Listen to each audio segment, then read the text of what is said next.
Com o excelentíssimo senhor presidente da República, Jair Messias Bolsonaro. Esse é o título, não é? Tá, começou. Eu sou o presidente, né? Por vezes me perguntam, como é que eu cheguei até aqui? Pois é, uma história longa de como o senhor chegou até aí. Inacreditável. Sem um partido pequeno, 7 segundos de televisão, sem fundo partidário. Aí, basicamente, pela uma história de vida e mídias sociais. Pois é, a internet com certeza foi determinante nisso daí. Mas o meu marqueteiro foi o Carlos Bolsonaro, meu filho. Ele foi o grande marqueteiro que coordenou tudo, né? De casa. E vendendo quem chama a verdade. E a verdade dói. Né? Uma parte da população não está acostumado com ela, gosta de mentiras amenas, me acusa de grosso, né? E de outras coisas mais, né? Mas eu entendo que a população fez sua escolha.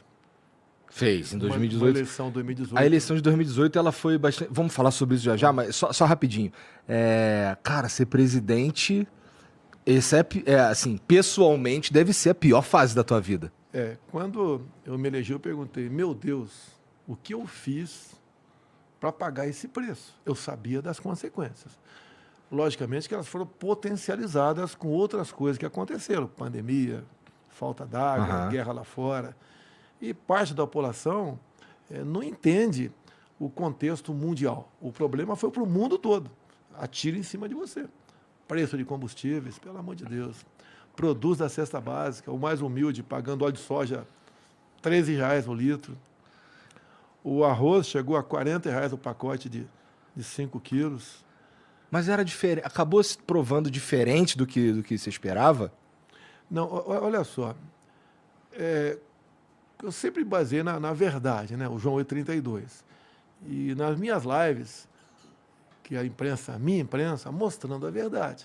Se eu fosse esperar a imprensa tradicional mostrar a verdade, eu estava morto. Se eu dependesse apenas da imprensa tradicional, o Brasil é o pior país do mundo, era o grande incompetente e responsável por tudo que aconteceu. Se fosse só no Brasil o problema, pode me culpar. Mas é no mundo todo. Agora, levando-se em conta o mundo todo, o Brasil é um país que menos sofreu com a pandemia. 2016, o número de mortes violentas no Brasil. Aí entra arma de fogo, grande parte. 61 mil pessoas morreram. O ano passado, 41 mil. Ou seja, com a minha política, né, ou corroborada por ela, diminuiu-se em 20 mil. Se tivesse aumentado, a imprensa estava descendo além de mim. Como diminuiu... Ninguém fala. Não. Mas será que tem uma correlação direta? Eu acho que tem, porque é o seguinte, quando a pessoa vai cometer um crime, ele fica mais à vontade, quanto mais certeza ele tem que ninguém vai oferecer mais resistência para ele. Hoje em dia, você pode ver, no campo, nós aprovamos a posse estendida. Você, até há pouco tempo, você podia usar a tua arma no campo dentro da tua casa. Agora você pode montar o cavalo, a bicicleta, um carro, né? E em todo o perímetro da tua fazenda, você pode ter o porte de arma de fogo. Tá? Isso, no meu entender, ajudou a inibir. Porque eu entendo que invadir a tua casa, teu apartamento, tua fazenda é a mesma coisa. A propriedade privada tem que ser sagrada. Ninguém pode invadir sua propriedade privada. Isso ajudou a inibir. Você pode ver, a violência no campo diminuiu bastante. Não só contra pessoas, mas contra animais. Era muito comum, até pouco tempo atrás, o pessoal invadia a tua propriedade, sem você saber, dava uma foiçada na perna do boi e depois dava uma foiçada no cupim e ele deixava o boi lá agonizando. Diminuiu bastante isso. Roubo, por exemplo, de defensivos agrícolas, também diminuiu. Agora, é o medo da arma. No meu governo, nós praticamente já quase dobramos o número de CACs. É o colecionador, atirador e caçador. Somos quase 700 mil. Então, a arma de fogo se fez presente. Agora, você pode perguntar, por que o Supremo não derrubou? Porque teve um ministro que pediu vistas aos decretos. E não tem prazo para entregar. Isso vale para qualquer ministro, para qualquer projeto, para qualquer coisa. Então, o ministro pediu vista, sentou em cima. Então, nesse caso, foi bom para você, o STF? Não, nesse caso foi bom, dado esse ministro, né? Ele pediu vistas. Porque nós sabemos o viés de esquerda da maioria dos ministros do Supremo, que são favoráveis ao desarmamento, mas não abre mão de segurança armada e nem carro blindado. Mas é o viés de esquerda, presidente, porque, ó, eu, particularmente, eu não me considero de direita, eu não me considero de esquerda, eu gosto de pegar cada assunto e me debruçar sobre ele de acordo com a minha experiência de vida. Então, ó, eu sou a favor da flexibilização das armas e tal, mas eu também sou a favor da flexibilização da maconha, por exemplo.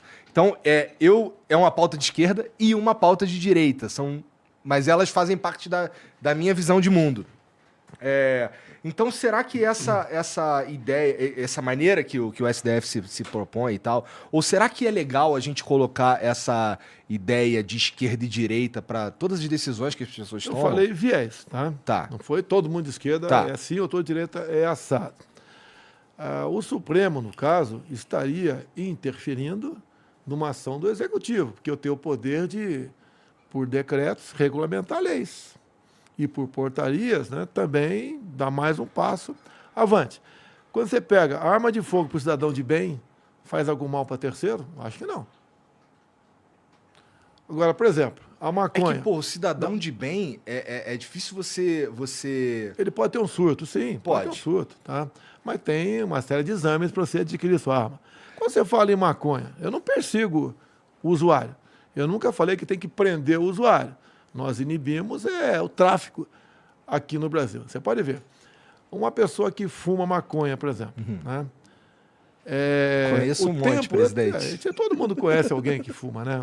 Ele não fala, mas a gente sente. Tá. Por exemplo, o tempo de reação a um estímulo é majorado. Com certeza. É majorado. Então, eu e você, por exemplo, já que você falou que você fuma. Não, eu não fumo. Eu fumo nicotina. Não fumo maconha, não. Então, você é a favor? Eu sou a favor. Me desculpa aqui, então. Então, você é a favor a liberar. Então, duas pessoas dirigindo.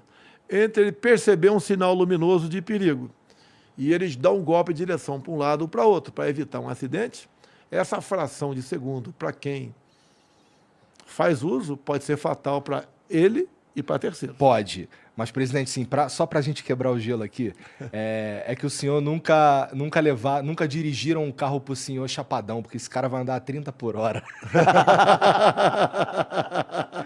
Não, a minha esposa um dia reclamou para mim, né, porque ela é bastante discreta, né, que quando ela andava em Brasília, ela é obrigada a andar com carro com segurança, até com a minha filha também é obrigada de segurança, ela reclamou que o pessoal ia a 40 por hora em Brasília. Daí eu falei lá com o João Heleno, siga aí a velocidade definida pelas placas. Aí o pessoal começou a andar a 60, de vez em quando a 40, a 70, daí ela não reclamou mais. Mas assim, pessoalmente, o senhor é contra a legalização da maconha? Se depender de mim, tá, eu veto uma proposta nesse sentido. Se bem que quem faz as leis, em última análise, é o Congresso Nacional. Que eu vetando, o Congresso pode derrubar o veto, não tem conversa, vai ser... É igual a questão de aborto, né? Se o Congresso aprovar, eu veto. E se o Congresso derrubar o veto, a gente é obrigado a cumprir a lei. E depois eu fiz a minha parte. Vamos botar aí no seu lugar. Porque um poder não é melhor do que o outro. E a questão da liberdade de expressão é sagrada. Você pode ver, há poucas semanas, se votou uma urgência de um projeto em Brasília, eu entrei em campo contra a urgência. E quase ela foi aprovada. Querendo aqui criar uma lei sobre fake news. O que é fake news? Bom, isso é uma questão complicadíssima mesmo, porque eu tenho medo de dar a um burocrata o poder de dizer o que é verdade e o que é mentira. Mas eu entendo também que existem notícias... Assim, eu já vi, e eu não estou falando que foi o senhor, por exemplo, que pôs para frente, mas eu já vi notícias que elas são só essencialmente falsas.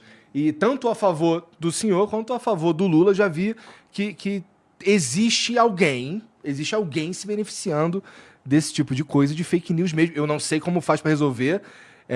Tenho certeza que fake news não é um fenômeno de 2022, ele é um fenômeno antigo, na verdade, mas que era difundido com um pouco mais de dificuldade, hoje com o WhatsApp e tal, o Twitter, é tudo muito mais fácil. Olha só, o que faz um jornal, uma televisão crescer? É informação precisa e verdadeira. Se começar a mentir, ela entra em decadência rapidamente. As minhas mídias sociais, que são operadas pelo meu filho Carlos Bolsonaro, são as que mais interagem no mundo. É o senhor que responde lá com a mãozinha, não? não? De vez em quando sou eu, de vez em quando a gente conversa rapidamente, vai. Tá, não, então não dá, tá certo, não vai. Então essas mídias sociais, hoje em dia, elas recalcaram bastante as mídias tradicionais. Sim. Você pode ver. Eu falei que me elegi vereador em 88. Naquele tempo não existia telefone celular. Não existia mídias sociais. Então, uma matéria numa página qualquer, de um jornal, o Globo, por exemplo, te derrubava na tua campanha. A imprensa derrubava presidente da República. Você não tinha como reagir àquele fake news da imprensa. Alguém acha que Folha, Estadão, Globo, Isto É, antagonista, não tem matérias ali completamente dissociadas da verdade. Mas você acha que eles têm realmente o poder de influenciar? Você acha que eles conseguem, de fato, mudar o rumo de uma eleição? Não, perderam bastante esse poder. Tá. Tanto é que durante a minha campanha, você via eu sendo acusado de misógino, de racista, de fascista, tá? De não gostar de nordestino, tá? De ser ditador. Fui massacrado pela mídia. Se bem que eu comecei a aparecer na mídia, na verdade, em 2010.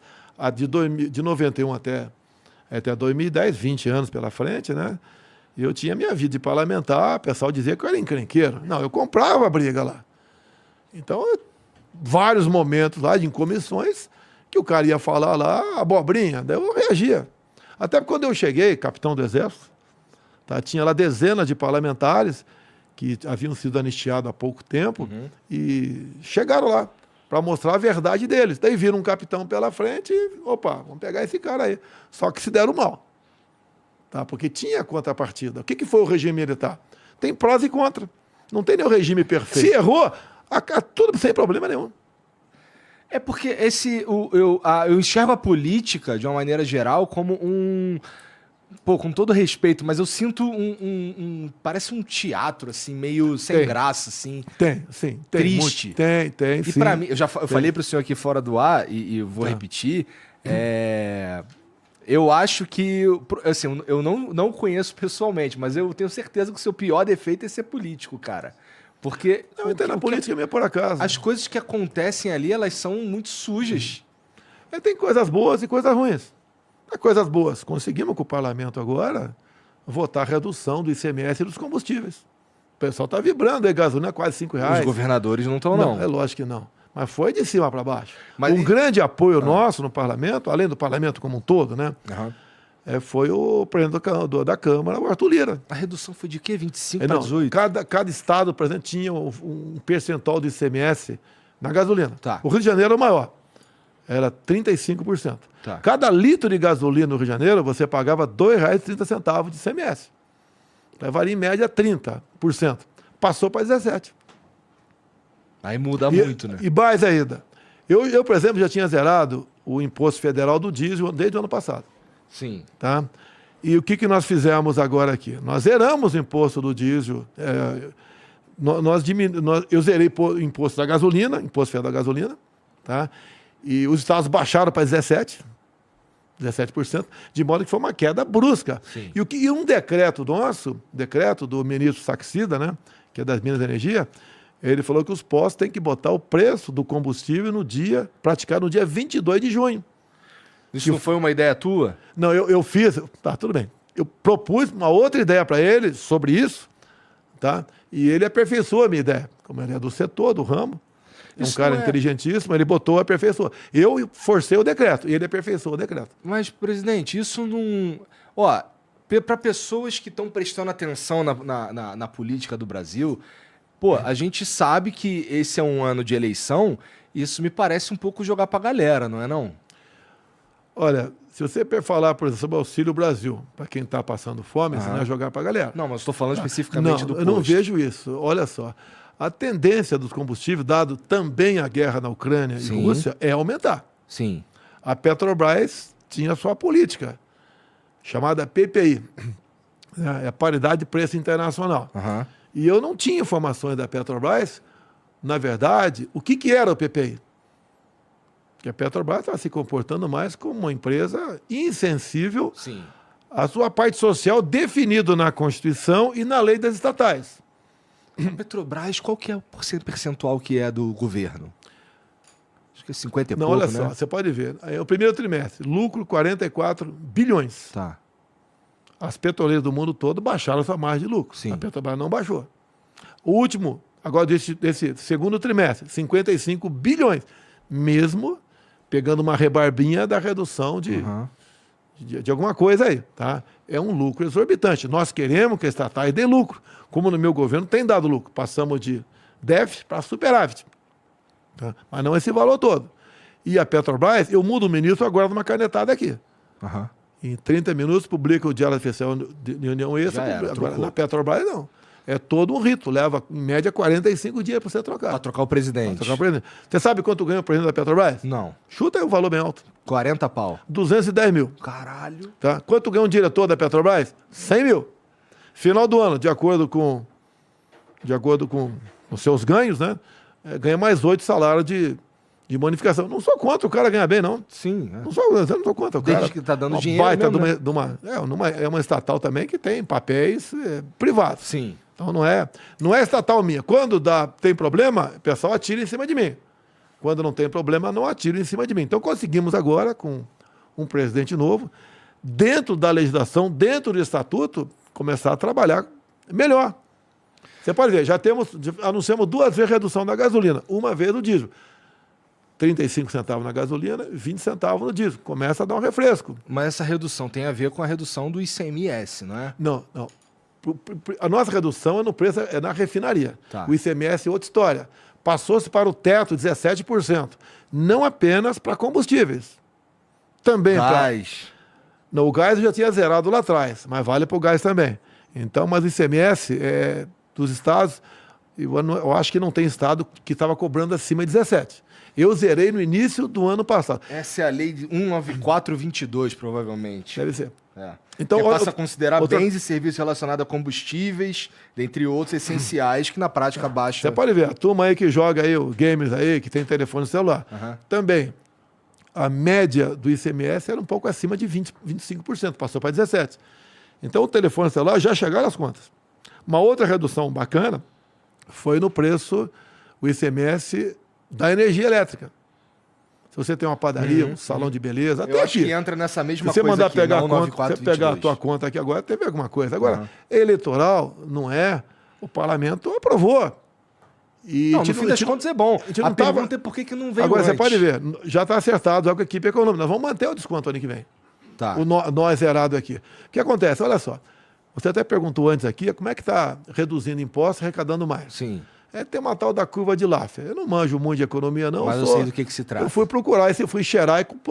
Então, você vai aumentando imposto, você vai arrecadando. Chega um dado ponto, você aumenta imposto, não aumenta a arrecadação, o pessoal vai para quê? Sonegação. Vai para sonegação. Quando nós diminuímos muitos impostos do Brasil, foram milhares de itens, posso falar alguns para você, entre eles os gamers, tá? Começou a vender mais. Nós tivemos um excesso de arrecadação enorme. Nós pretendemos multiplicar em 40% o volume de pescado no Brasil com o Lago de Itaipu Nacional compartilhando. Com visão de futuro, que eu fui na Receita e conversamos. Vamos zerar o imposto federal da ração de peixe. Então está bastante avançado esse estudo. Por quê? Não adianta você começar a criar peixe com um imposto caro da ração de peixe. Vamos zerar isso aí. Porque você ganha, a curva de Laffer, né? Você ganha com isso aí. Você não pode falar em passar fome no Brasil, um país com tanta água como é o nosso. Pelo amor de Deus, né? Não tem cabimento isso aí. E a criação de tilápia é fácil, está aí em Embrapa. O estudo que nós temos é na Embrapa. Tá? O Embrapa, inclusive, desde quando eu assumi, junto com o Moretti, que é o presidente da Embrapa, né? É isso mesmo, Moretti? Ele está investindo em trigo em região mais quente do Brasil. Roraima está em condições já de se plantar 1 milhão de hectares irrigado em trigo. Nós, esse ano, aumentamos a produção de trigo, 8 milhões de toneladas por ano.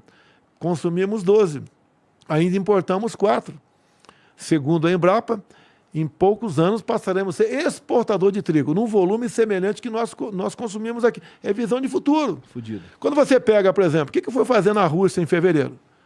Conversar sobre fertilizante. Quase a mídia toda dando pancada em mim. No próprio ministério meu tinha... O timing foi meio bosta, né? Com todo respeito. Você queria que eu fosse quando? Depois que eu tivesse começado a guerra? Não tinha muito jeito, né? Essa é a Não, verdade. olha só, vou te falar uma coisa importante, inclusive, aqui. Então fui conversando, fiquei 3 horas com o Putin. Uhum. A distância minha com a tua, sem máscara. Uhum. Diferente quando ele recebeu o Macron, a 10 metros de distância, com máscara, tá?